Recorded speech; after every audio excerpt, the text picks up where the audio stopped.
नमस्कार, कैसे हैं सभी लोग। कल के सेशन में हमने टिश्यू का कुछ पार्ट किया था जिसमें एपिथेलियल टिश्यू हम कंप्लीट कर चुके हैं। आज के इस सेशन में हम देखेंगे कनेक्टिव टिश्यू और कुछ पार्ट जो है कोशिश करेंगे मस्कुलर टिश्यू का भी, जो भी पॉसिबल हो पाएगा। तो चलिए शुरू करते हैं। दोस्तों, यहाँ पर हम कनेक्टिव और मस्कुलर टिश्यू के बारे में कुछ इंपॉर्टेंट चीजें, कुछ इंपॉर्टेंट पॉइंट्स ही पढ़ेंगे जो कि एग्जाम में रिपीटेडली पूछे जा रहे हैं आप लोगों को। तो देखते हैं कनेक्टिव टिश्यू। कनेक्टिव टिश्यू के बारे में सबसे इंपॉर्टेंट बात, ये सबसे ज्यादा टिश्यू जो हमारी बॉडी के अंदर जितने भी टिश्यू हैं उनमें सबसे ज्यादा है। तो क्या कह सकते हो, the most abundant tissue in our body. चार तरीके के आपने टिश्यू पढ़े, कौन कौन सा? Epithelial tissue, connective tissue, muscle tissue और नर्वस टिश्यू। तो इन चारों में से सबसे ज्यादा टिश्यू जो हमारी बॉडी के अंदर है वो कौन सा है? Connective tissue. बहुत इंपॉर्टेंट, सबसे इंपॉर्टेंट बात कनेक्टिव टिश्यू के बारे में। इसके अलावा एक सबसे इंपॉर्टेंट बात और, एपिथेलियल टिश्यू में हमने क्या पढ़ा? देखिए, सेल्स जो हैं एकदम से एडजेसेंट होती हैं, क्लोजली पैक्ड होती हैं। तो इनके बीच में जो मैट्रिक्स है, सेल्यूलर मैट्रिक्स जो है, एक्स्ट्रा सेल्यूलर मैट्रिक्स जिसको बोल लीजिए, intercellular, not intracellular, intercellular matrix बोल लीजिए, ये बहुत ही कम होता है। लेकिन कनेक्टिव टिश्यू के जो सेल्स हैं वो वाइड स्प्रेड होती हैं, इसलिए इनके बीच में स्पेस ज्यादा है। स्पेस ज्यादा है तो ये मैट्रिक्स भी क्या है? ज्यादा है। थोड़ी सी सिंपल सी बात आपको दिमाग में रखनी चाहिए। अब अगर हम इसके अलावा कनेक्टिव टिश्यू और एपिथेलियल टिश्यू को थोड़ा सा हम इनके बीच में अगर हम डिफरेंशिएशन करने की कोशिश करें, डिफरेंशिएट करें अगर इनको हम एपिथेलियल टिश्यू और कनेक्टिव टिश्यू को, तो थोड़ी सी चीजें आपको देखने को मिलेंगी। क्या देखने को मिलेंगी? एपिथेलियल टिश्यू है वो लगभग या तो बॉडी को कवर कर रहा है या फिर किसी ऑर्गन को कवर कर रहा है या लाइन कर रहा है। राइट, हमने ऑलरेडी पढ़ा, बॉडी या ऑर्गन को कवर कर रहा है या फिर उसको लाइन कर रहा है। लेकिन कनेक्टिव टिश्यू जो है वो बॉडी सरफेसेस के ऊपर है या नहीं है? जी नहीं है। कनेक्टिव टिश्यू अंदर है, बॉडी सरफेसेस के ऊपर नहीं है। जबकि एपिथेलियल टिश्यू जो हमारी बॉडी को भी कवर कर रहा है, ऑर्गन्स को भी कवर कर रहा है या फिर उनको लाइन कर रहा है, कनेक्टिव टिश्यू के साथ में ऐसा नहीं है। दूसरा एक पॉइंट रिकॉल कीजिए दोस्तों, आपने एपिथेलियल टिश्यू को क्या पढ़ा था? एवेस्कुलर पढ़ा था। इसकी खुद की वेस्कुलरिटी नहीं होती, बहुत इंपॉर्टेंट है एग्जाम्स के हिसाब से, लेकिन कनेक्टिव टिश्यू की खुद की वेस्कुलरिटी होती है। रिकॉल करा दें, याद करा दें दोस्तों, आपको हमने बोला था कल ही कि एपिथेलियल टिश्यू की वेस्कुलरिटी खुद की नहीं होती। वेस्कुलरिटी नहीं होती तो इसकी ब्लड सप्लाई कहां से आती है? एडजेसेंट कनेक्टिव टिश्यू से ही आती है। याद कीजिएगा, इसका मतलब कनेक्टिव टिश्यू जो है वो वेस्कुलर होता है। तीसरी चीज हमने डिस्कस की दोस्तों यहां पर, नर्व सप्लाई की। नर्व सप्लाई होती है क्या एपिथेलियल टिश्यू में? यस, होती है नर्व सप्लाई।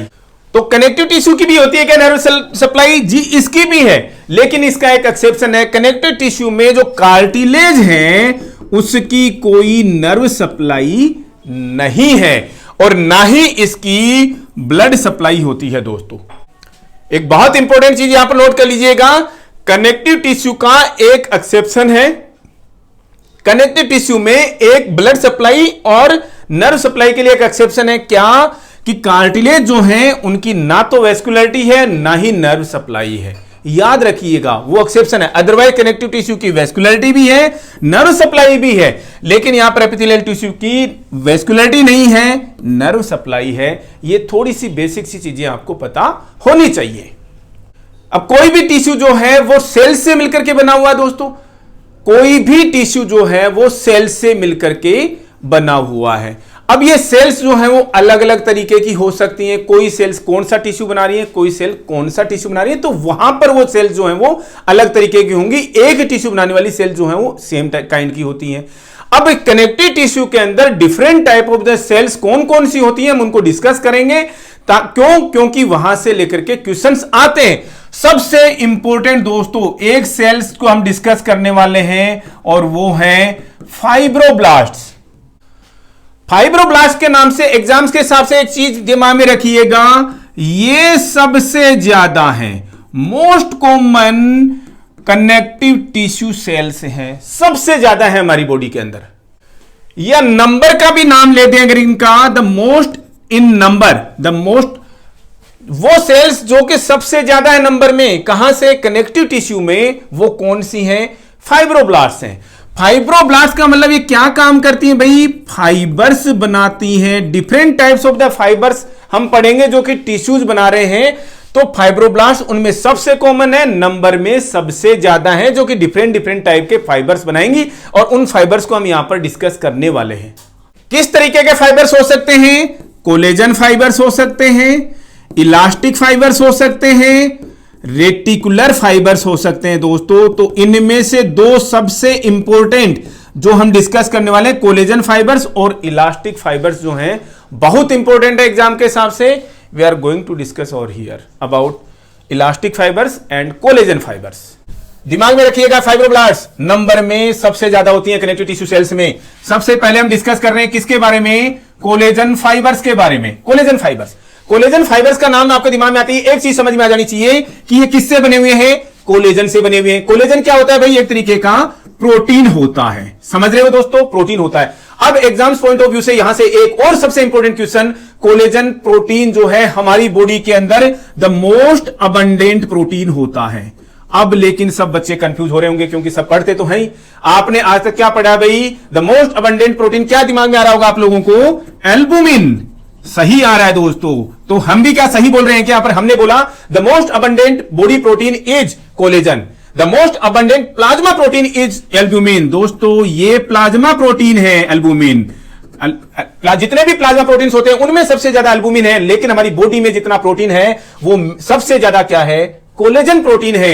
ये एग्जाम्स में रिपीटेडली आ रखा है क्वेश्चन, और बार बार बच्चों का क्वेश्चन गलत होता है। क्यों, क्योंकि हम इसी को पढ़ते हैं कि the most abundant plasma protein is albumin.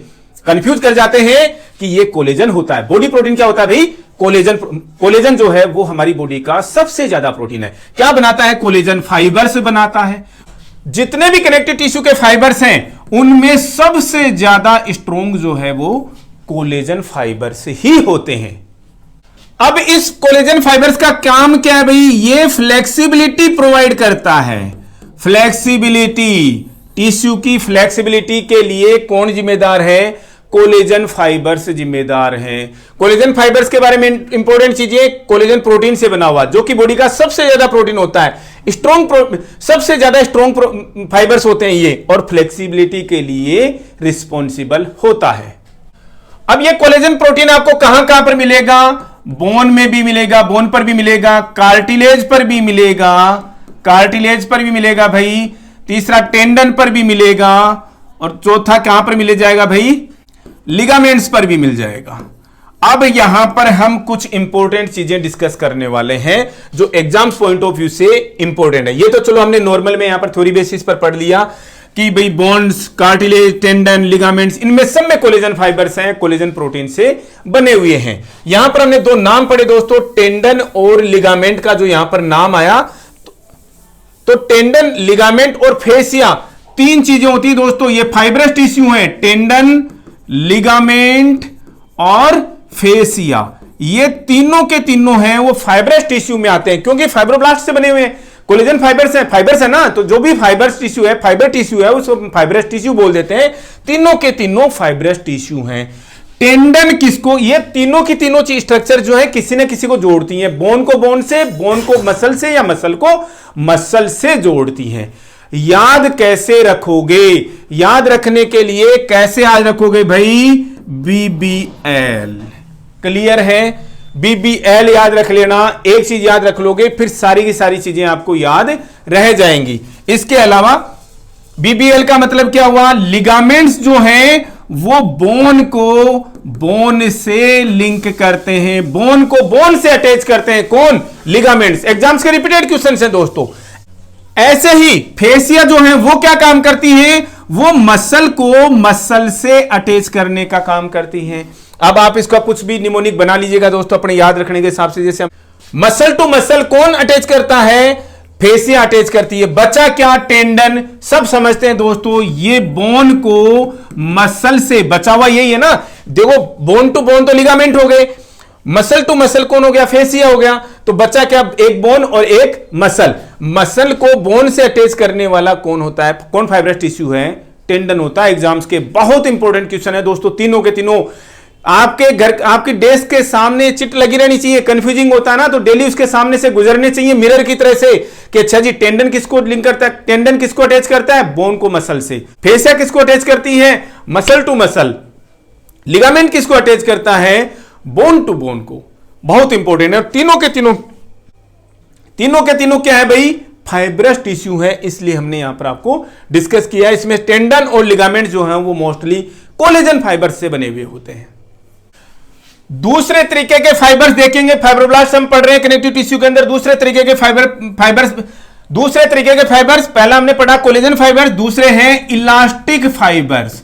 अब इलास्टिक फाइबर्स का नाम समझ लेना, इलास्टिक होते होंगे, रबर की तरह से खींचते होंगे जी, लेकिन किसकी वजह से? कोलेजन फाइबर्स में प्रोटीन था जी, नाम में दिख रहा था कोलेजन प्रोटीन, इसके भी नाम में दिख रहा है। कौन सा प्रोटीन है भाई, इलास्टिन प्रोटीन है।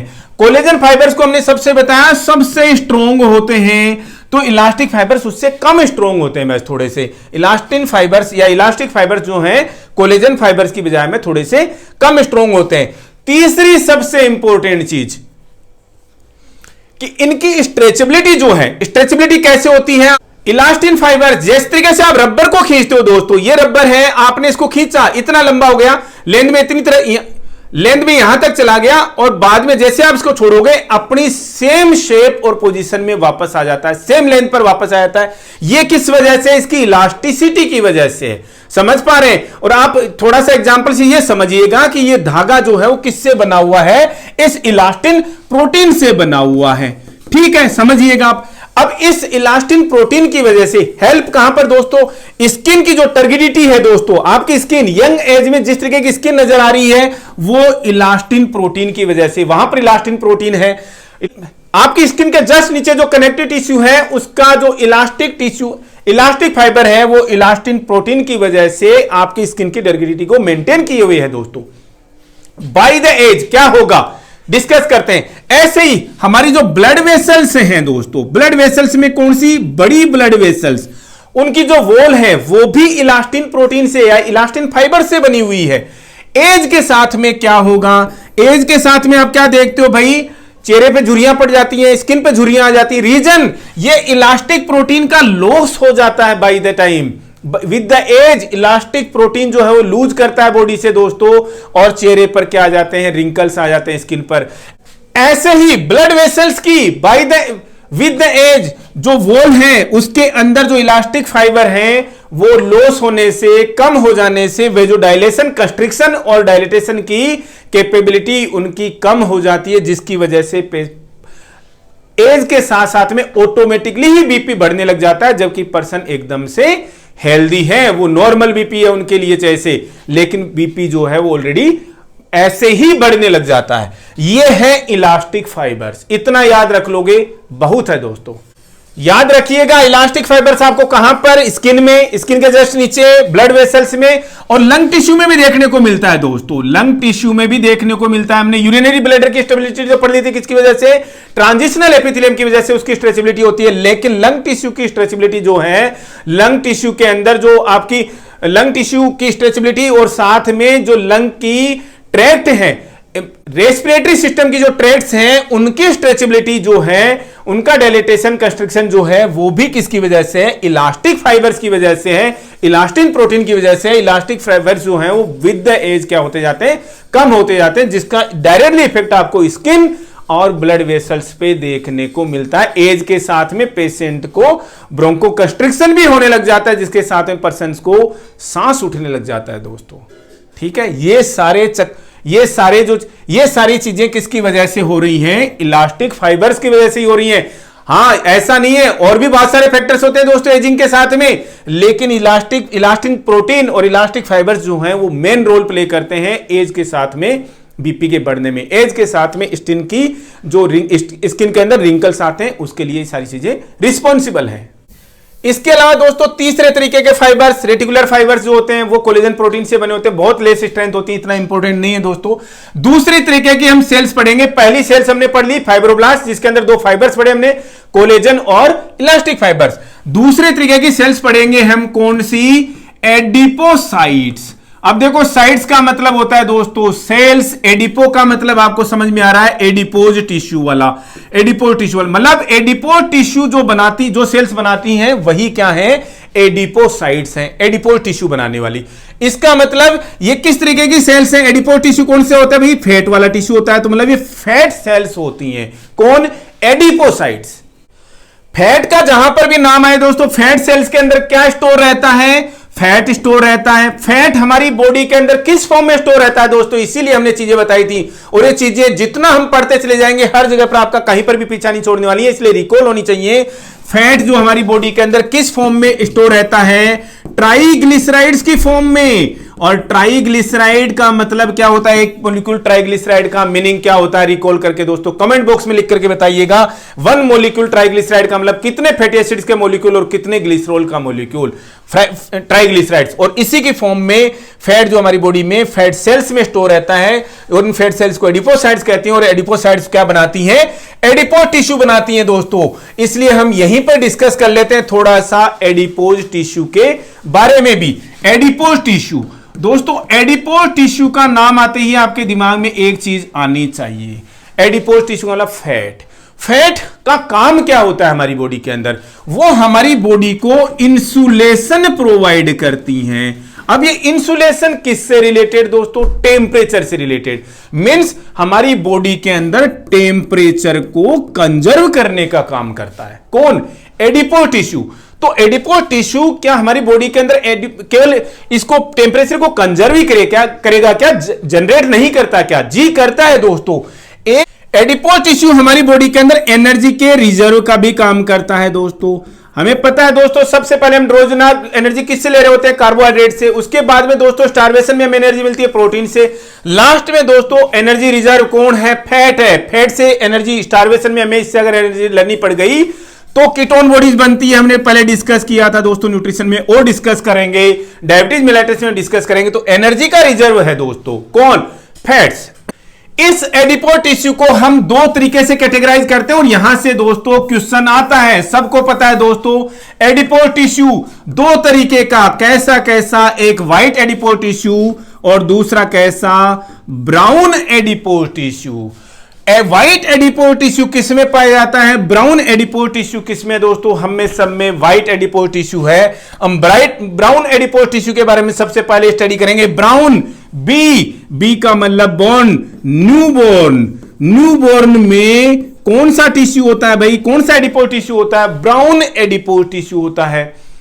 क्या खास बात है इस ब्राउन एडिपोज टिश्यू की, इस ब्राउन एडिपोज टिश्यू की खास बात यह है कि इसकी सेल्स में जो माइटोकॉन्ड्रिया का नंबर है वो बहुत ज्यादा होता है। अब आप कहेंगे साहब माइटोकॉन्ड्रिया के नंबर होने से, ज्यादा नंबर होने से क्या हुआ, माइटोकॉन्ड्रिया दोस्तों हमें एनर्जी कैसे मिलती है, हम बार बार बोलते हैं, वन ग्लूकोज मॉलिक्यूल से जो 38 एटीपी मॉलिक्यूल्स बनते हैं वो कहां पर बन रहे हैं, वो सेलुलर रेस्पिरेशन से बन रहे हैं। सेलुलर रेस्पिरेशन, और सेलुलर रेस्पिरेशन में भी कौन सा दोस्तों, एरोबिक रेस्पिरेशन, जो कि ऑक्सीजन के प्रेजेंस में हो रहा है। और ये एरोबिक रेस्पिरेशन कहां पर होता है सेल के अंदर भी, माइटोकॉन्ड्रिया के अंदर। माइटोकॉन्ड्रिया, और माइटोकॉन्ड्रिया को हम पावर हाउस कहते हैं ना दोस्तों, पावर हाउस ऑफ एनर्जी, यानी कि एटीपी मॉलिक्यूल्स यहां पर बन करके यहीं पर स्टोर होते हैं, जरूरत पड़ेगी तो वैसे वैसे रिलीज कर दिए जाएंगे।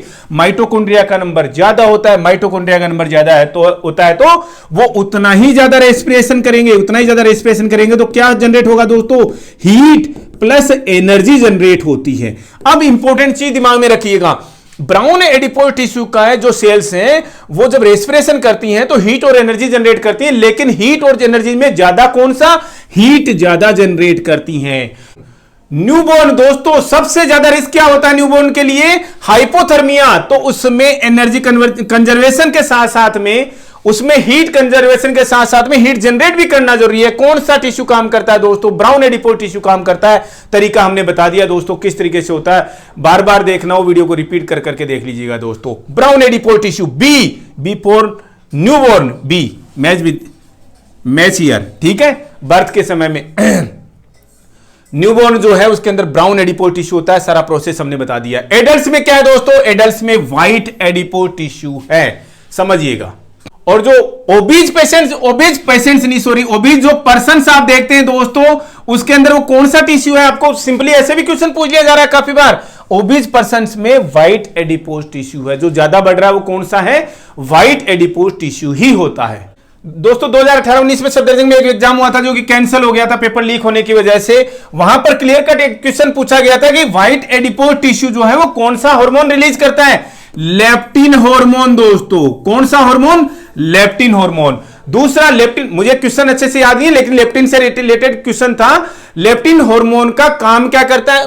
काम क्या है दोस्तों? लेप्टिन हार्मोन हंगर को इनहिबिट करने का काम करता है, भूख को इनहिबिट करता है। कौन दोस्तों? Leptin hormone. कहां से आता है? व्हाइट एडिपोज टिश्यू से आता है। दोस्तों जब आप किडनी का डायग्राम देखते हो बुक्स के अंदर, आईबॉल का डायग्राम देखते हो, किडनी के ऊपर जो सुप्रारीनल ग्लैंड्स लगी हुई है, एड्रिनल ग्लैंड्स, वहां पर फैट जो होता है वो व्हाइट एडिपोज टिश्यू ही है। इसके अलावा आई बॉल पे जो टिश्यू जो फैट लगा हुआ है वो क्या है? व्हाइट एडिपोज टिश्यू ही है। क्लियर? दोस्तों हमने कनेक्टिव टिश्यू में दो तरीके के टिश्यू, कौन कौन से? दो तरीके की सेल्स दोस्तों हमने कनेक्टिव टिश्यू में दो तरीके की सेल्स, एक फाइब्रोब्लास्ट, दूसरी कौन सी सेल्स पड़ी? एडिपोसाइट्स। दोस्तों फाइब्रोब्लास्ट कौन सा टिश्यू बनाती है? फाइब्रस टिश्यू बनाती है। एडिपोसाइट्स जो हैं वो एडिपोज टिश्यू बनाती हैं।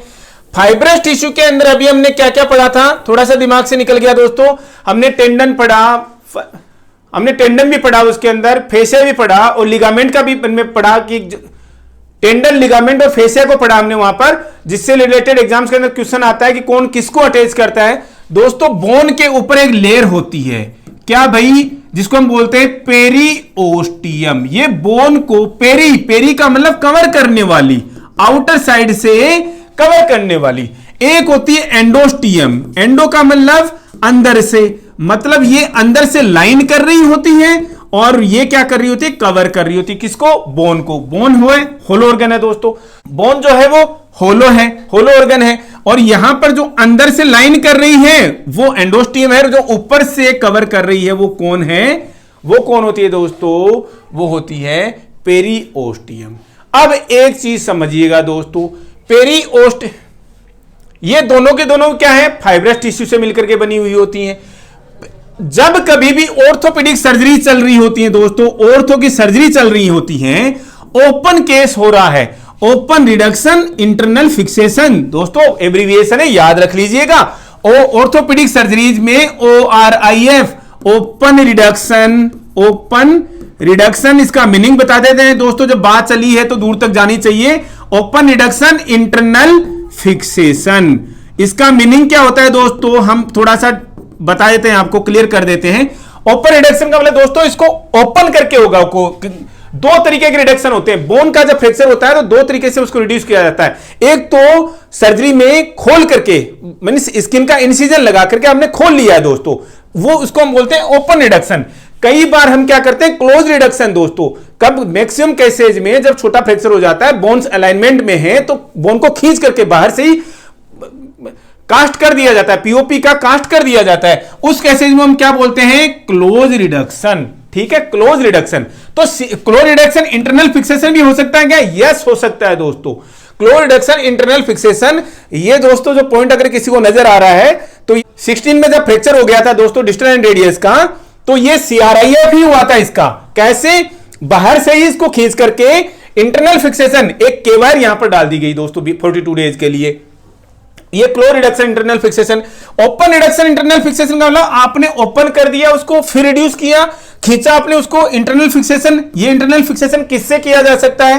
केवायर से किया जा सकता है। क्लियर है? स्क्रू से किया जा सकता है, अकेले प्लेट स्क्रू से किया जा सकता है, या फिर किसी नेल से किया जा सकता है दोस्तों, बहुत सारी तरीके से दोस्तों। अब आज हम आपको कुछ दिखाने की कोशिश करते हैं। ओटी के अंदर 3-4 चीजें हम आपको दिखाने की कोशिश करेंगे। यहां पर पेरियोस्टियम की जब बात निकली थी यहां पर, तो किसी भी सर्जरी से पहले इस पेरियोस्टियम को रिमूव किया जाता है दोस्तों, और इसको रिमूव करने के लिए जो इंस्ट्रूमेंट हम काम में लेते हैं उससे हम बोलते हैं पेरियोस्टियम एलिवेटर। पेरियोस्टियम एलिवेटर यानी इसको उठाने के लिए सिंपल सी लेयर है दोस्तों, उसको खुरच करके, ऐसे खुरच करके आप उसको एलिवेट कर देते हो ताकि आप इसके रिडक्शन में हमें हेल्प मिल सके और प्लेट के फिक्सेशन में, किसी भी इंप्लांट के फिक्सेशन में हमें हेल्प मिल सके। ये इंस्ट्रूमेंट दोस्तों हम अभी आपको ओटी में लेकर चलते हैं, दिखाते हैं कि पेरियोस्टियम एलिवेटर होता कैसा है इंस्ट्रूमेंट। दोस्तों हम डिस्कस करना चाह रहे थे, नाम आया था दो चीज़ों का, एक तो पेरियोस्टियम एलिवेटर का और दूसरा नाम आया था कर्शनर वायर। तो हम आपको दिखाते हैं, देखो ये अलग अलग शेप में आपको दिखेंगे, आप ठीक से देखिएगा। ये जो है ये देखिएगा, आप इसमें बोन को ऐसे रगड़ करके उसकी पेरियोस्टियम जो है वो एलिवेट कर दी जाती है, मतलब निकाल दी जाती है वहाँ से। किस लिए? ताकि रिडक्शन अच्छे से आ सके बोन का, जो फ्रैक्चर्ड बोन है उसके जो दोनों सेगमेंट्स हैं उनको हम खींच करके अच्छे से रिड्यूस कर सकें। तो उसके लिए ये काम में लिया जाता है इंस्ट्रूमेंट, और इस इंस्ट्रूमेंट को हम बोलते हैं पेरियोस्टियम एलिवेटर। हमने इसको 360 घुमा करके हमने आपको बता दिया है कि ये क्या इंस्ट्रूमेंट है भाई, पेरियोस्टियम एलिवेटर। यही इंस्ट्रूमेंट है दोस्तों, देखिएगा अलग है, थोड़ा सा मुड़ा हुआ है, लेकिन ये भी पेरियोस्टियम एलिवेटर ही है। समझिएगा, जो भी हम वीडियो में हमारे जो आप इसको समझने की कोशिश कीजिएगा दोस्तों, जो हम अभी अपनी क्लास में डिस्कस कर रहे हैं पेरियोस्टियम एलिवेटर। पेरियोस्टियम क्या है सबको पता है, बोन का जो सबसे आउटर मोस्ट कवरिंग है उसको ये रिमूव करने के काम में आती है, एलिवेट करने काम में आती है। अब हम एक चीज़ और डिस्कस करना चाह रहे हैं आप लोगों से यहाँ पर, और वो क्या है, हमने जब डिस्कस कर रहे थे फिक्सेशन के लिए ओपन रिडक्शन और इंटरनल रिडक्शन में जब हम एक चीज़ डिस्कस कर रहे थे, ओपन रिडक्शन और क्लोज्ड रिडक्शन की बात कर रहे थे, फिक्सेशन तो अलग बात है। ये देखिए आप, ये दोनों साइड से ये जो वायर है दोस्तों, ये जो आप वायर देख पा रहे हैं यहाँ पर, दोनों साइड से देखिए नुकीली है, दोनों साइड से नुकीली है, थोड़ी सी बड़ी सी टफ सी है, इसे हम बोलते हैं के वायर। ठीक है, इसको हम बोलते हैं के वायर, कर्शनर वायर। ठीक है, आप देखिए ये बड़ी ज़्यादा मोटाई की है, ये और ज़्यादा मतलब विड्थ के अंदर है, ये 1.5 mm, 1.8 mm, 2 mm, 2.5, 3, 3, 3.5, 4, इस तरीके से के वायर्स जो हैं वो आती हैं। देखिएगा दोस्तों, ये भी एक तरीके से के वायर है, नोट एक तरीके से के वायर ही है ये। ठीक है, आपको यहाँ पर ये देखो, अब आपको कोई पूछ ले, वैसे तो खैर कोई मतलब नहीं है, एग्जाम्स में ये क्वेश्चन तो नहीं आएगा कभी भी, कर्शनर वायर का तो आ सकता है, जो के वायर हमने अभी बताई। ये जो वायर देखिए दोस्तों, ये इस तरीके से इसके अंदर जो ग्रूव्स बनी हुई हैं बोल्ट की तरह से, स्क्रू की तरह से जो इसके अंदर बनी हुई हैं, दूसरी साइड से ये नुकीली नहीं है, ये होती गाइड वायर्स एक्चुअली। ठीक है, के वायर का भी दोस्तों हम आपको बता देते हैं, वायर्स होती है दोस्तों सिंपल सी, कैसी होती है। के वायर का नाम पूछा हुआ है दोस्तों एग्जाम्स के अंदर स्पेशली, के वायर का मतलब है दोस्तों कर्शनर वायर, याद रखिएगा, कर्शनर वायर। ORIF याद रखिएगा, open reduction internal fixation, CRIF closed reduction internal fixation. ये चीजें दोस्तों बहुत इंपॉर्टेंट हैं, और हम आपको आने वाले समय में ऐसे ही थ्योरी के साथ में प्रैक्टिकल चीजें भी बताने वाले हैं। चलिए देखते हैं के वायर क्या होती है, कैसी होती है, और पेरियोस्टियम एलिवेटर जो है वो कैसा दिखता है।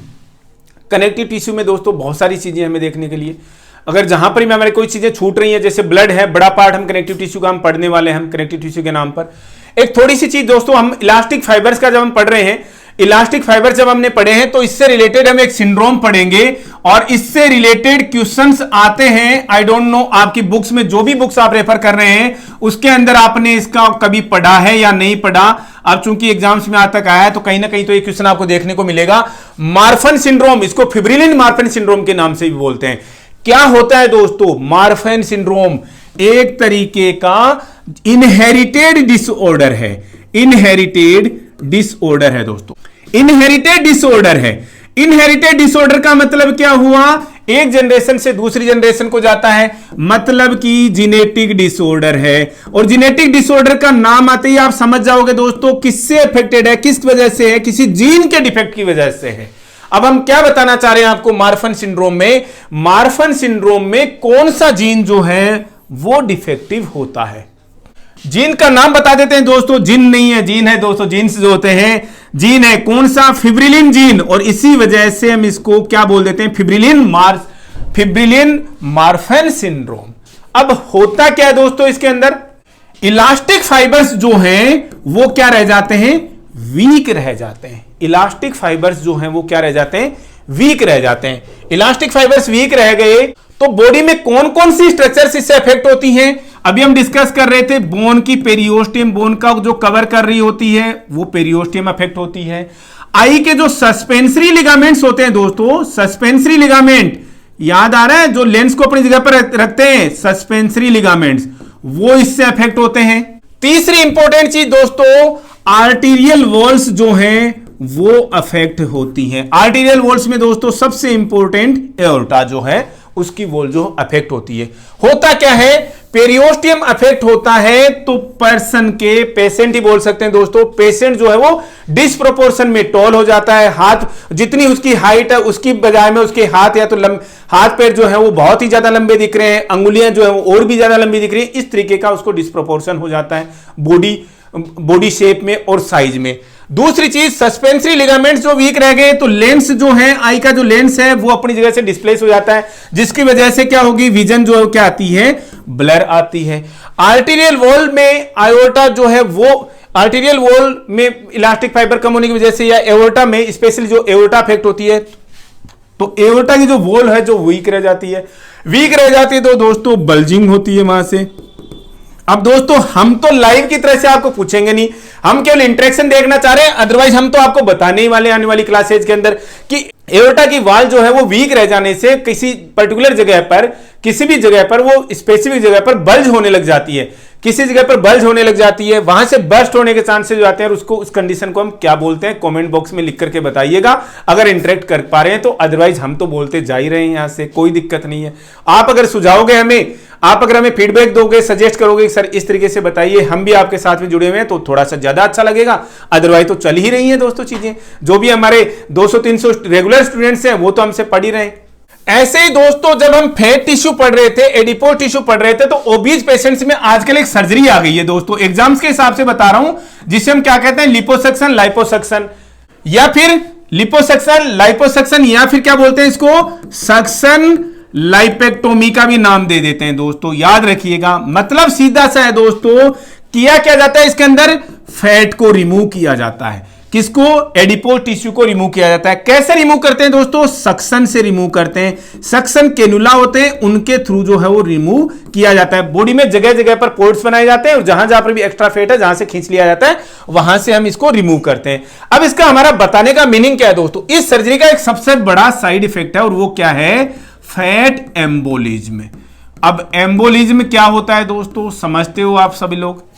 फैट एम्बोलिज्म में होता क्या है, कोई फैट ग्लोब्यूल जो है वो एंटर कर जाता है किसमें, जब किसी ब्लड वेसल में एंटर कर जाता है, ब्लड वेसल के अंदर एंटर कर जाता है दोस्तों, और फिर मूव करके कहां तक पहुंच जाता है दोस्तों, रेस्पिरेटरी सिस्टम, पल्मोनरी आर्टरी तक पहुंच जाता है और ब्लड वेसल में मूव करता हुआ फैट एम्बोलिज्म। एम्बोलस और थ्रोम्बस में डिफरेंस पता होना चाहिए दोस्तों। एम्बोलस जो है वो मूव करता हुआ, मूविंग थ्रोम्बस है दोस्तों, और वो थ्रोम्बस क्या है, वो फैट के ग्लोब्यूल्स हैं दोस्तों, फैट के मॉलिक्यूल्स हैं।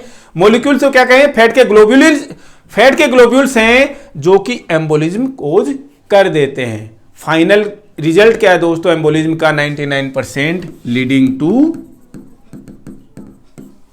अब एक दोस्तों हम थोड़ा सा पढ़ते हैं बोन टिश्यू के बारे में भी, थोड़ा सा बोन टिश्यू के बारे में। बोन के बारे में हम मस्कुलोस्केलेटल में पढ़ेंगे, स्केलेटल सिस्टम में पढ़ेंगे, लेकिन बोन टिश्यू के बारे में हम सबसे इंपॉर्टेंट चीज क्या पढ़ना चाह रहे हैं कि बोन टिश्यू किससे बनी होगी, भाई किसी न किसी सेल से बनी होती है। इनकी सेल्स को हम क्या कहते हैं, osteo pertaining to bones, osteocytes, मतलब ओस्टियोसाइट्स का मतलब बोन की सेल्स होती हैं। बोन को बनाने वाली सेल्स क्या हैं, ओस्टियोसाइट्स हैं।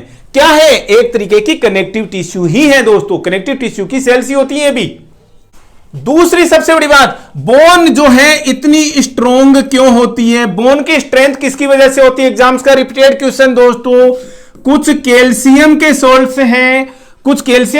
हैं, कुछ फॉस्फेट के सोल्ट्स हैं दोस्तों, और इनकी वजह से ही क्या होती है, बोन की स्ट्रेंथ होती है। कैल्शियम एंड फॉस्फेट के सोल्ट्स की वजह से ही बोन की स्ट्रेंथ होती है, पता होना चाहिए। अब दोस्तों बोन को हम हमारी बॉडी के अंदर जितनी भी बोन्स हैं दोस्तों, उनको हम दो तरीके से, सर्जरी के हिसाब से हम दो तरीके से डिवाइड करते हैं दोस्तों।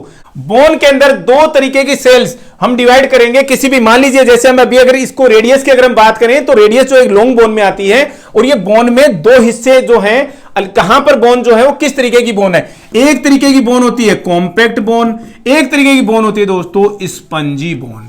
अब ये कॉम्पैक्ट बोन और स्पंजी बोन का मीनिंग क्या है, आप थोड़ा सा समझने की कोशिश कीजिएगा।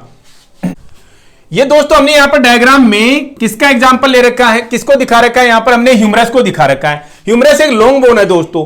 अब हम क्या बोन के बारे में डिस्कस क्या करना चाह रहे थे कि बोन में हम दो तरीके से डिवाइड करते हैं इसको, एक कॉम्पैक्ट बोन और एक होती है स्पंजी बोन।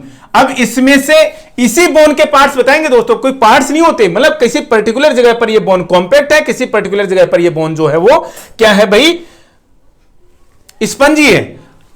इस पार्ट को दोस्तों आप क्या बोलते हो, सबको पता है दोस्तों, ये शाफ्ट है और मेडिकली शाफ्ट है और मेडिकली में इसको क्या बोलते हैं, डायफाइसिस। क्या बोलते हैं दोस्तों, डायफाइसिस।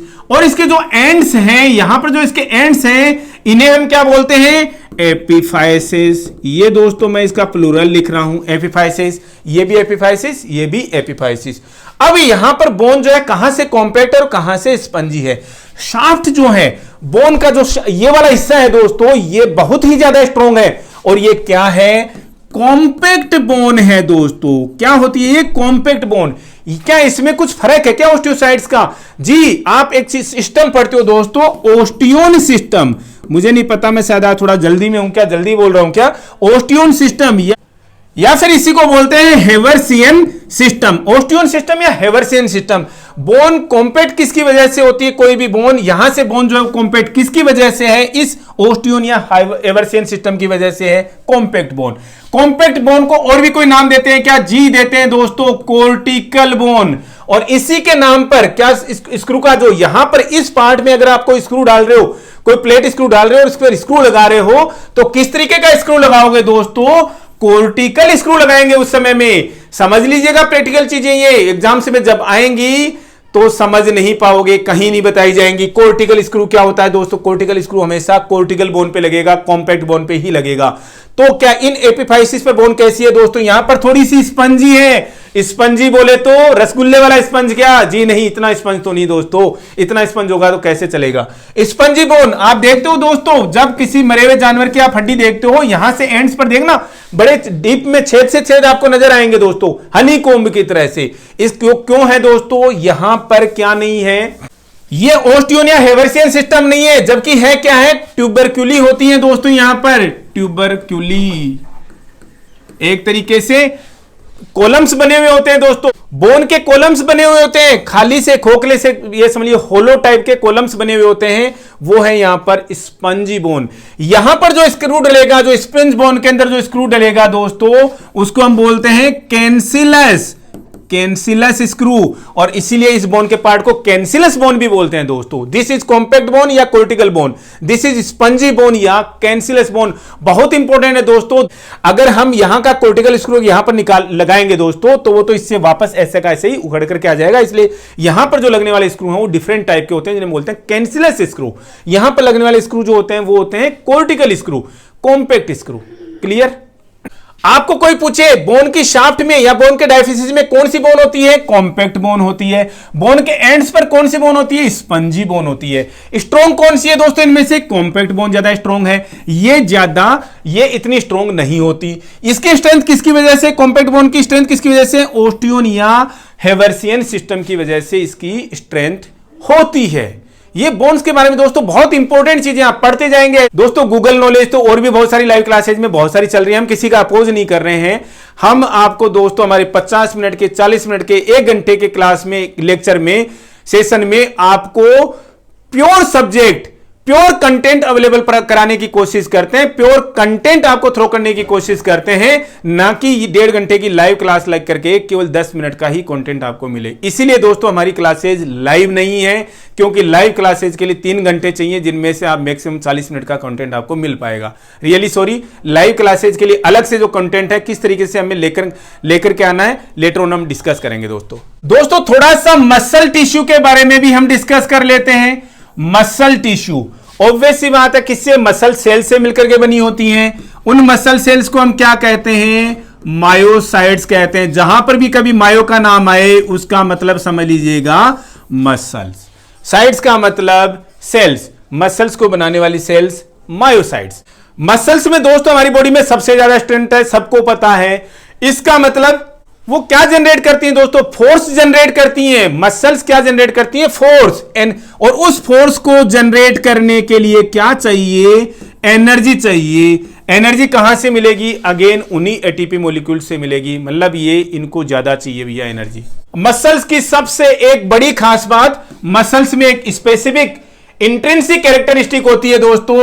वो क्या होती है? कॉन्ट्रैक्शन एंड रिलैक्सेशन की। कॉन्ट्रैक्ट भी हो सकती है और रिलैक्स भी हो सकती है। यह सिंपल क्वेश्चन आता है दोस्तों एग्जाम्स के अंदर कि कौन सा टिश्यू या कौन सी सेल्स जो हैं वो कॉन्ट्रैक्शन एंड रिलैक्सेशन की स्पेसिफिक कैरेक्टरिस्टिक्स कैरी करती हैं। मसल सेल्स, याद रखिएगा दोस्तों। अब मसल सेल्स को हम डिवाइड करके 3 कैटेगरीज के अंदर पढ़ने वाले हैं, जहां से एग्जाम्स के अंदर क्वेश्चन आते हैं। काफी बच्चों को पता होता है दोस्तों, लेकिन कंफ्यूजन हमेशा क्लियर रहना चाहिए। 3 तरीके की सेल्स दोस्तों आपको दिख रही है मसल सेल्स में। 3 तरीके की मसल दिख रही हैं। ये मसल है दोस्तों कौन सी? स्केलेटल। ये मसल है दोस्तों कौन सी? स्मूथ। और ये मसल है दोस्तों कौन सी? Cardiac muscle. अब इन तीनों के बारे में हम केवल 2 कैरेक्टरिस्टिक पढ़ेंगे और उन्हीं में क्लियर हो जाना चाहिए आपको कि कौन सी मसल किस तरीके की होती है।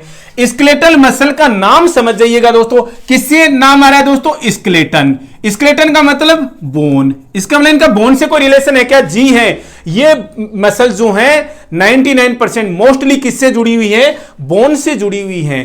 क्या ऐसी कोई मसल भी है क्या जो बोन से जुड़ी हुई नहीं होती? जी है। और फिर भी क्या है? वो स्केलेटल मसल्स हैं। पढ़ते हैं दोस्तों अभी हम।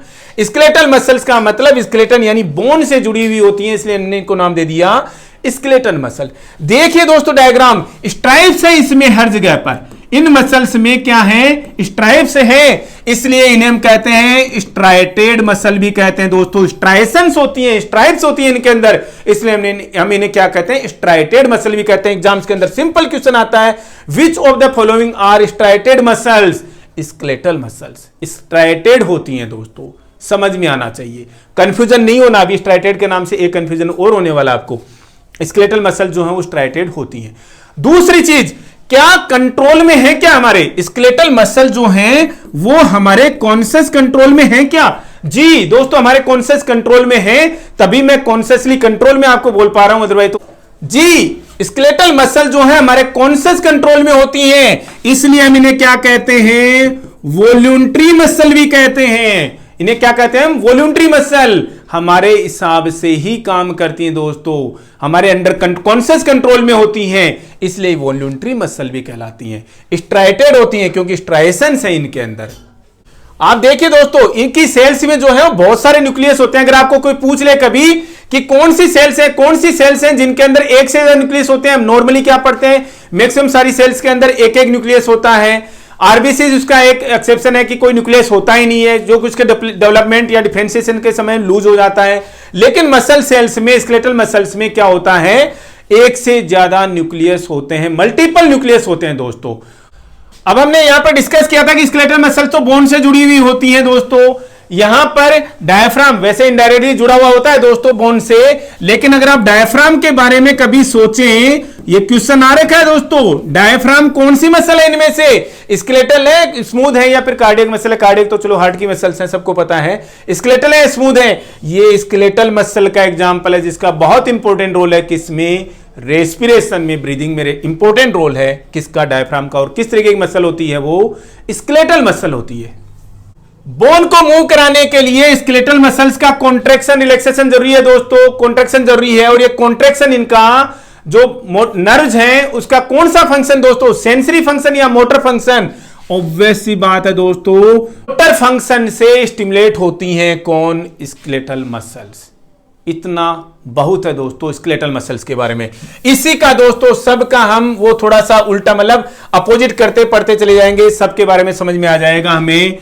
स्मूथ मसल्स, स्ट्राइशंस हैं क्या यहां पर नजर आ रही है क्या दोस्तों? नहीं होती, कोई स्ट्राइप्स नहीं है दोस्तों, इसलिए नॉन स्ट्राइटेड होती हैं। ये क्या होती हैं? नॉन स्ट्राइटेड होती हैं। पहली चीज, ये स्केलेटल मसल्स हमारे कंट्रोल में थी, लेकिन स्मूथ मसल्स जो हैं वो हमारे कंट्रोल में नहीं होती, not in our conscious control, इसलिए क्या कहते हैं इनको? हम इनवॉल्यूंटरी मसल्स भी कहते हैं। क्या कहलाती हैं दोस्तों? इनवॉल्यूंटरी मसल्स भी कहलाती हैं। अब ये कहां पर है? जितने भी होलो ऑर्गन्स हैं या फिर जितने भी होलो ऑर्गन्स हैं या फिर इस तरीके से ट्यूबुलर स्ट्रक्चर वाले ऑर्गन्स हैं जैसे ब्लड वेसल्स हैं, उनकी जो ये वॉल है दोस्तों, ये वॉल है, ये किससे मिलकर के बनी होती है? किससे बनी होती है? ये स्मूथ मसल से ही मिलकर के बनी होती है, ये स्मूथ मसल की ही बनी होती है। अब चाहे से हम हमारे स्टोमक की बात कर लें, चाहे से यूट्रस की बात कर लें या ब्लड वेसल्स की वॉल की बात कर लें, सबके अंदर क्या है? स्मूथ मसल्स ही हैं, नॉन स्ट्राइटेड हैं, इनवॉल्यूंटरी हैं, हमारे कॉन्शियस कंट्रोल में काम नहीं करती। अब इनकी एक इंट्रिंसिक कैरेक्टरिस्टिक होती है कि ये अपने इनवॉल्यूंटरी है, अगर कॉन्ट्रैक्शन होना है तो अपने आप से ही होता है। इनकी एक इंट्रिंसिक एबिलिटी है किस चीज की? कॉन्ट्रैक्शन की। अब इनका कॉन्ट्रैक्शन कहां पर काम में आ रहा है दोस्तों? जीआई ट्रैक्ट में क्या होता है? पेरिस्टालसिस होता है। याद है दोस्तों सबको, पेरिस्टालसिस जो है जीआई ट्रैक्ट का, वो इन स्मूथ मसल्स के कॉन्ट्रैक्शन का ही रिजल्ट है। आप बोलने नहीं जाते हो स्मॉल इंटेस्टाइन को, लार्ज इंटेस्टाइन को कि साहब कॉन्ट्रैक्ट कीजिए और पेरिस्टालसिस कीजिए, जी नहीं, अपने आप से ही हो रहा है, रिक्वायरमेंट के हिसाब से, नीड के हिसाब से। वो इन स्मूथ मसल्स की इंट्रिंसिक एबिलिटी है कॉन्ट्रैक्ट करने की, जिसे हम क्या बोल रहे हैं? जीआई ट्रैक्ट में पेरिस्टालसिस बोलते हैं। अब दोस्तों एक लास्ट जो मसल का टाइप है वो कौन सा है? Cardiac muscle. नाम से समझ में आ रहा है कि कहां पर मिलेंगी? केवल हार्ट के अंदर। Cardiac means pertaining to heart, केवल हार्ट के अंदर आपको देखने को मिलेंगी। ये इन दोनों मसल्स का मिक्सचर है। कैसे मिक्सचर है दोस्तों? एक कैरेक्टरिस्टिक तो इसके अंदर स्केलेटल मसल की होती है, एक कैरेक्टरिस्टिक इसके अंदर जो है वो स्मूथ मसल की होती है। डायग्राम देखिए दोस्तों, कैरेक्टरिस्टिक स्मूथ मसल वाली कौन सी है इसके अंदर? देखिए स्ट्राइएशंस है जी, स्ट्राइएशंस होते हैं इसके अंदर। ये तो आगे स्केलेटल मसल्स की कैरेक्टरिस्टिक। दूसरी चीज, स्केलेटल मसल्स की दूसरी कैरेक्टरिस्टिक क्या थी? अंडर वॉल्यूंटरी कंट्रोल, तो वो वाली इसकी नहीं होगी। वॉल्यूंटरी वाली किसकी होगी? इसकी। तो वॉल्यूंटरी होती है क्या स्मूथ मसल? जी नहीं, इनवॉल्यूंटरी होती हैं। तो एक कैरेक्टरिस्टिक इसके अंदर स्केलेटल मसल की है जो कि स्ट्राइएशंस है, दूसरी कैरेक्टरिस्टिक इसके अंदर स्मूथ मसल वाली है जो कि इनवॉल्यूंटरी होती हैं। तीसरी इसके अंदर एक स्पेसिफिक अपनी जो चीज है वो क्या है? इनके स्ट्राइएशन जो है, जो बीच बीच में, यहां बीच बीच में कुछ डार्क ऐसी पट्टियां होती हैं दोस्तों, ये सेल्स के बीच में जो है इस तरीके की डार्क, जैसे कोई सुचर किया हुआ है, स्टिच लगाया हुआ है, इस तरीके की पट्टियां होती हैं जिन्हें हम क्या बोलते हैं? इंटरकैलेटेड डिस्क्स बोलते हैं दोस्तों। ये इसकी अलग से एक खास बात होती है किसकी? कार्डियक मसल की। एक कैरेक्टरिस्टिक स्केलेटल मसल की क्या? स्ट्राइटेड, दूसरी स्मूथ मसल की इनवॉल्यूंटरी। अब कार्डियक मसल्स में होता क्या है? इस तरीके की स्पेशलिटी हम सबसे पहले इन इंटरकैलेटेड डिस्क की ही फिजियोलॉजिकल सिग्निफिकेंस पढ़ लें दोस्तों, समझ लें क्या होता है दोस्तों। कार्डियक मसल्स की एक कैरेक्टरिस्टिक होती है क्या? अपने आप से पल्स इंपल्स जनरेट करने की। तो आपके दिमाग में क्वेश्चन आता होगा कि इस मसल सेल ने इंपल्स जनरेट कर दिया तो इसको भी अपना करना पड़ेगा क्या? अगर ये ऐसे करेंगे तो दोस्तों फिर कोऑर्डिनेशन नहीं रहेगा। अगर एक मसल सेल ने इंपल्स जनरेट कर दिया तो फिर दूसरी सेल को नहीं, वो दूसरी सेल को पास ऑन होता है, और उसको पास ऑन में हेल्प कौन करता है? दीज इंटरकैलेटेड डिस्क जो है एक सेल से दूसरी सेल को इंपल्स से जो है वो पास ऑन करते जाते हैं, स्प्रेड होते चले जाता है। कहां से? ऐसे नोड से जो इंपल्स जनरेट हुआ, उसके बाद में किसी इंडिविजुअल कार्डियक मसल सेल को स्टिमुलेट होने की जरूरत नहीं है, इंपल्स जनरेट करने की जरूरत नहीं है। वो इन इंटरकैलेटेड डिस्क से थ्रू एक सेल से दूसरी सेल्स को अपने आप ही स्प्रेड हो जाता है। यह है इंटरकैलेटेड डिस्क की फिजियोलॉजिकल सिग्निफिकेंस। आई होप दोस्तों आप लोगों को ये चीजें समझ में आई हैं कि स्केलेटल मसल क्या होती हैं, स्मूथ मसल क्या होती हैं और कार्डियक मसल क्या होती हैं। दोस्तों हमारे नेक्स्ट सेशन से हम सेपरेट नहीं कर पा रहे दोस्तों, डेडिकेटेड क्लासेज नहीं कर पा रहे हैं क्योंकि तो बड़ा मुश्किल हो जा रहा है। अब हम कोशिश करेंगे कि DSSS एग्जाम कभी भी, रिक्रूटमेंट नोटिफिकेशन जो है वो कभी भी आ सकता है, तो उसकी तैयारी के लिए रीजनिंग और मैथमेटिक्स फिलहाल के लिए हम अपने इन डेली वीडियोस के साथ में, तो जो नेक्स्ट वीडियो हमारा जो कल ही आएगा तो उसके साथ में हम रीजनिंग और मैथमेटिक्स का जो एक क्लास में रीजनिंग, एक क्लास में मैथमेटिक्स के कुछ जो क्लासेज हैं दोस्तों, हम आपको कॉन्सेप्ट जो हैं, इनके कुछ कॉन्सेप्ट जो हैं दोस्तों हम आपको एक एक क्लास के साथ में हम आपको क्लियर कराना चाह रहे हैं, क्योंकि काफी बच्चों के मैसेजेस आ रहे हैं कि सर DSSB के लिए आप फर्स्ट पार्ट की प्रिपरेशन कब कराएंगे। तो दोस्तों हमने फिर यही डिसाइड किया कि जिस तरीके से हम अपनी क्लासेज के अंदर, रेगुलर क्लासरूम क्लासेज के अंदर हम पढ़ाया करते थे कि डेली हम एक छोटा सा टॉपिक रखा करते थे, मैथ, रीजनिंग, हिंदी, इंग्लिश, इस तरीके से। तो फिलहाल मैथ और रीजनिंग को लेकर के हम हमारे डेली लेक्चर्स के साथ में आपको लास्ट में उसमें ही कंटिन्यू करने की कोशिश करेंगे। आज के इस सेशन में इतना ही, मिलते हैं नेक्स्ट अपडेट के साथ। Thank you.